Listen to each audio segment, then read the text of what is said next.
Paths of Glory is a World War I strategic game by Ted Rassier. While it has many characteristics of an operational game, it is very much a deck management action conservation game in the same vein as Twilight Struggle. An automatic victory occurs when either the Allied powers subtract a net of 10 victory points or the Central powers add a net of 10 victory points.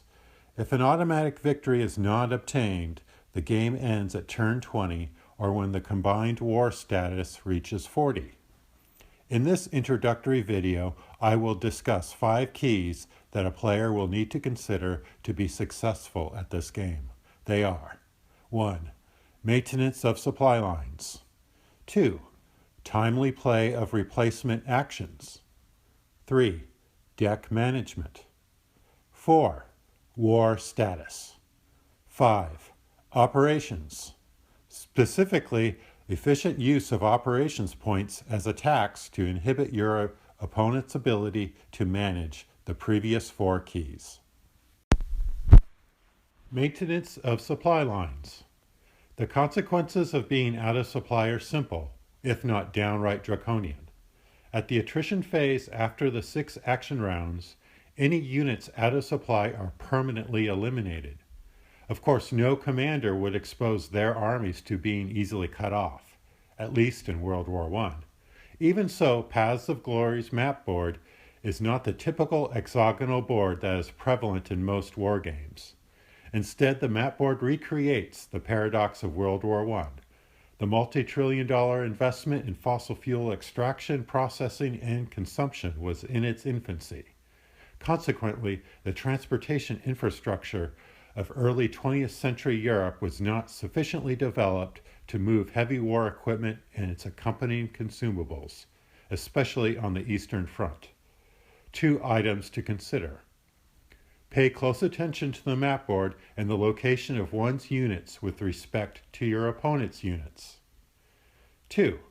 Maintain adequate reserves and the ability to strategically redeploy corps and armies into positions to close gaps by round 5. Timely play of replacement actions. In this game, you play as the supreme military commander of either the Allied or the Central powers. Yet, in the notional organizational chart of your alliance, you are the equivalent of a factory manager.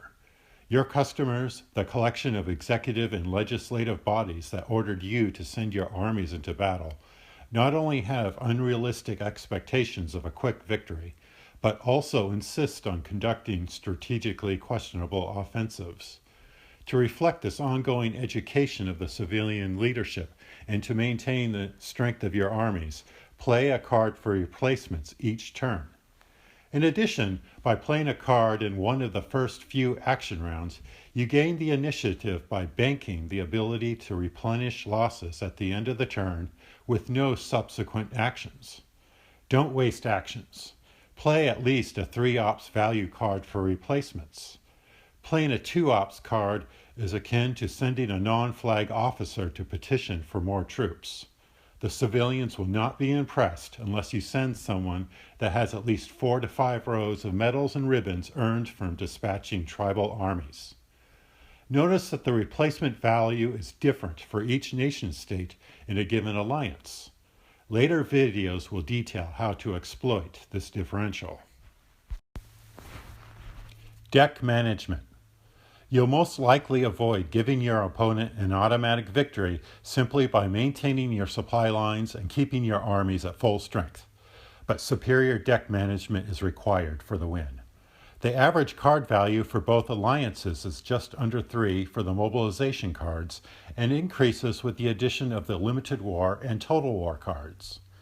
Even keeping too many 3 ops cards from the mobilization and limited war decks can cost you the game by decreasing the probability that you'll have a much-needed total war card in your hand at the right time. Under ideal conditions, you will play all of your 2 ops cards as events, just to get them out of your deck. However, as we all know, ideal conditions do not exist in the real world or in this game.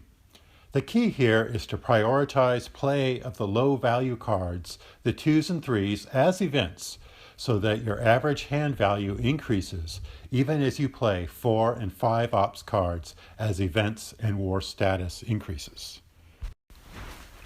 War status. Even without considering the automatic victory conditions, the war status chart provides for a variable ending time. Both the Allied powers and the Central powers start at mobilization and progress through limited war to total war. That is, the state of industrial war when every resource makes an essential contribution to the war effort. For both sides, it is critically important to get to total war, war status 11, as soon as possible and not to lag behind your opponent. Once both sides are at total war, combined war status of 22 or more, there are two important combined war status numbers to remember, 30 and 40. War status 30 allows play of the Zimmerman telegram, allowing U.S. entry. Also, it is around war status 30 that Russian capitulation can occur. The game ends at war status 40. Generally, the longer the war, the more likely that the Allied powers will win. Because of this, the decision to play a card for war status once your side is at total war depends upon the operational situation on the map board. The Allied powers may make the error of fast-tracking the war status to 30 to bring the U.S. in, only to watch the Central powers run the war status to 40 within a few turns. Conversely, if the Central powers does the heavy lifting to war status 30 to knock the Russians out, they may find the Allied powers dragging the war out to turn 20, subtracting enough victory points from the ongoing blockade and fresh U.S. armies for a win. Operations. It is tempting to devote most of your actions to operations to move the victory point marker in your alliance's favor.